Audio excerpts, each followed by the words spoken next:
Hello friends, स्वागत है आप सभी का आपके अपने यूट्यूब चैनल लर्निंग नीट पर। और जैसा कि सुबह ही मैंने आपको बता दिया था कि आज से एक क्लास और चलेगी लैंग्वेज की ही, क्योंकि इंग्लिश संस्कृत के चक्कर में हिंदी की प्रैक्टिस जो है वो बहुत दिन से हो ही नहीं पा रही थी।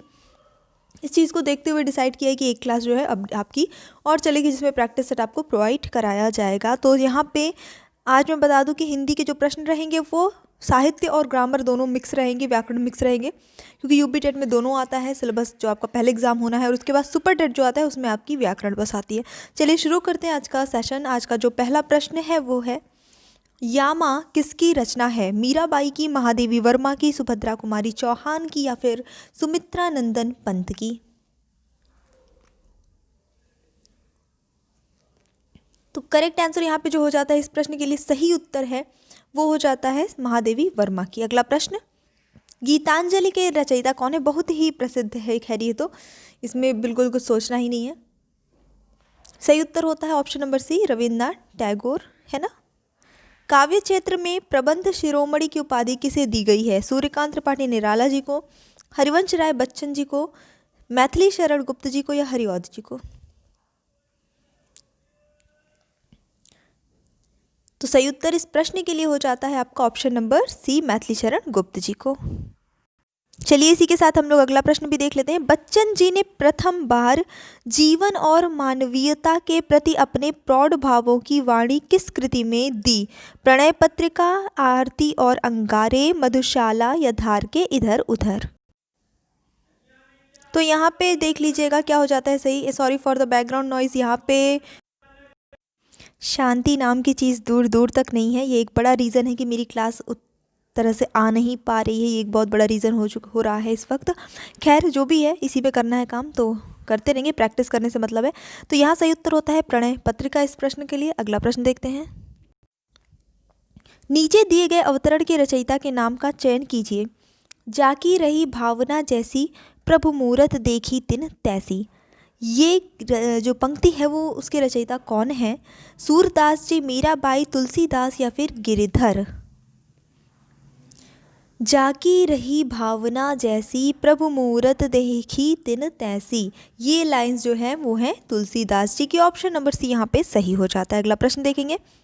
कोकिल विद्यापति की पदावली कौन सी भाषा में रचित है? अच्छा प्रश्न है ये, बहुत प्रसिद्ध भी खैर ये विद्यापति की पदावली। तो ये जो है मैथिली में है। ऑप्शन नंबर ए बिल्कुल सही हो जाता है, जितने लोगों ने गेस किया था। अभी थोड़ा व्याकरण देख लेंगे हम लोग। पितृ ऋण, ठीक है, तो इसका विच्छेद अगर आप करेंगे तो कैसे बनेगा? पितर धन अड़, पितर धन ऋण, पितृधन ऋण या फिर इनमें से कोई नहीं?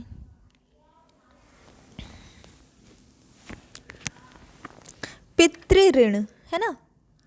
तो चलिए देख लेते हैं। सही उत्तर जो हो जाएगा वो हो जाता है आपका ऑप्शन नंबर सी, पितृधन ऋण, बिल्कुल सही।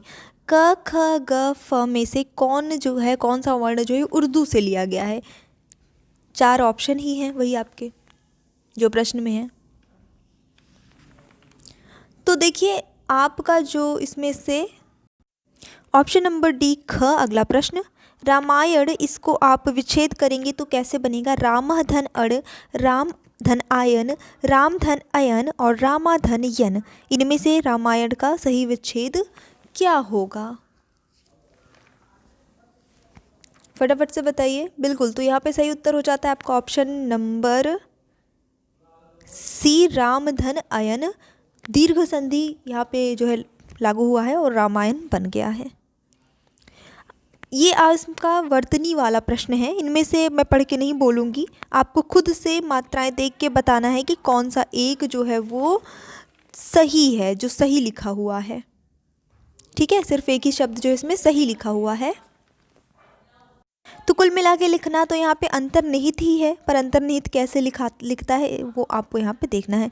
अंतर्निहित होता है, अंतर्निहित होता है, हमें नहीं पता।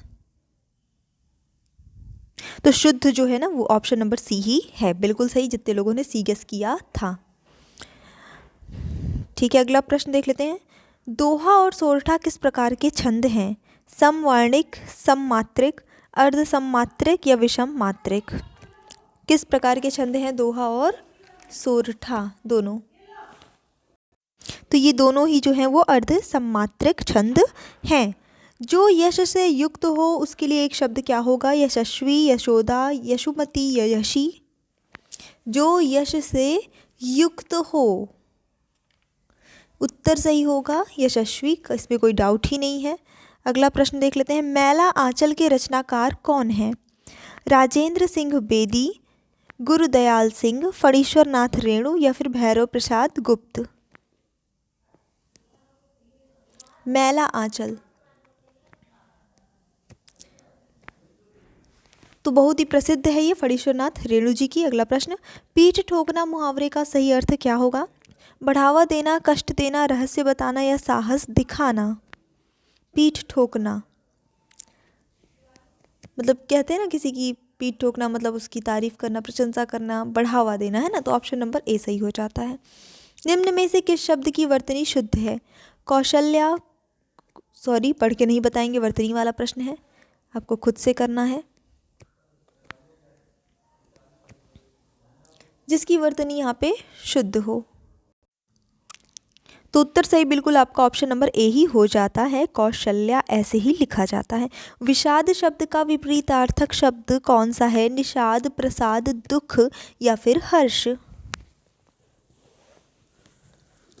और सही उत्तर होता है निषाद, ऑप्शन नंबर ए। 55 खंभे लाल दीवारें, ये किसकी कृति है? मन्नू भंडारी, उषा, प्रियमवदा और ऑप्शंस में आपको दे देती हूँ, मृणाल पांडे, शिवानी। यहाँ पे बाय मिस्टेक नहीं है, फटाफट से बताइए। मन्नू भंडारी, उषा, प्रियमवदा, मृणाल पांडे या फिर शिवानी। 55 खंभे लाल दीवारें किसकी रचना है? तो ये उषा प्रियमवदा की ही रचना है, ऑप्शन नंबर बी ही यहाँ पे सही है। ठीक है, तो ये हमारा बहुत छोटा सा आज का सेशन था। आज बहुत ही बैकग्राउंड नॉइज़ की वजह से नहीं हो पा रहा था क्लास, लेकिन क्योंकि अनाउंसमेंट हो चुकी थी इस वजह से आज कल करनी थी क्लास, तो आज बस जल्दी जल्दी वाली क्लास हुई है। कल से आपको प्रॉपर जो है प्रैक्टिस सेट हिंदी का मिलेगा। तो डेली शाम को 5 बजे एक बार चेक कर लिया करिएगा, क्योंकि नोटिफिकेशन चैनल में रेगुलर क्लास नहीं आ रही है, इस वजह से नोटिफिकेशन भी नहीं जाता है। So thanks for watching, keep studying and bye bye.